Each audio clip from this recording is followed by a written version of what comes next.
A lot of people will head to vote this year during the 2016 election season. Many already have for the primaries, but when you do, you are leaving some vital personal information behind. We have Fox 19 Now tech expert Dave Hatteran to talk about protecting your privacy.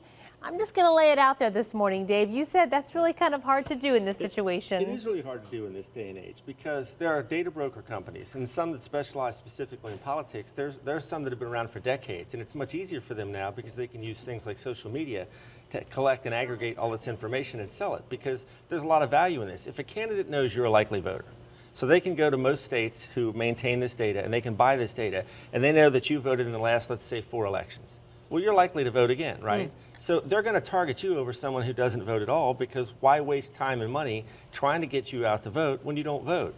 Now, if they can take that same data and, let's say, combine it with stuff that you've bought, things that you may have said on social media, or any other information they can buy from these data brokers, now all of a sudden they not only know you're a likely voter, but they also know the kinds of issues you might be interested in and can try to micro-target their message to you to make you a more likely voter for that candidate. Is this something that could be as specific as a post that you made, not necessarily something you purchased? Oh, absolutely. I mean, there are companies out there whose entire purpose, and including companies like Facebook, there's a key thing folks have to remember. If you're not paying with money, you're paying with data. Companies like Facebook, Microsoft, Google, they don't make all these apps and products and platforms and so forth out of the goodness of their heart.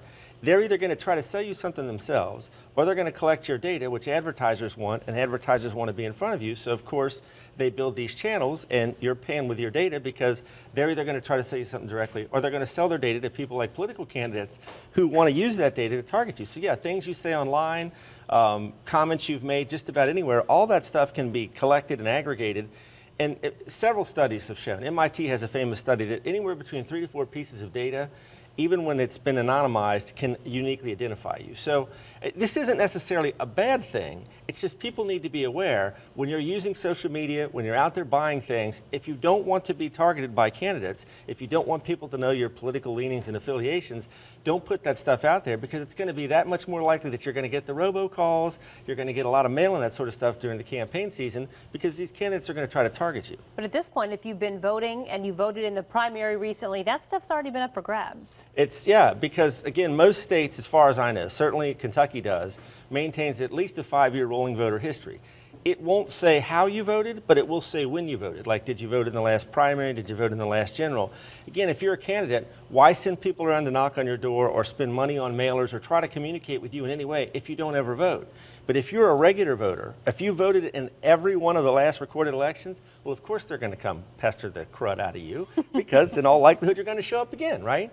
And if they knew more about the issues that you were talking about, cared about, vocalizing on, then of course they're going to use that to try to have a much more targeted message to you. I would. Yeah, well, here's the, because as I'm getting from, awareness is key. Yeah, exactly. Otherwise, really pretty much out of your hands. Yeah, like so much of this stuff, awareness is key. Think about what you're putting out there. And again, whether it's looking for a job or it's, during campaign season, how that can eventually be collected and used, not necessarily against you, but certainly be used to figure out how to target you. My mom was right. Nothing in life is free. No, it's not. Thank you, Dave. Thank you.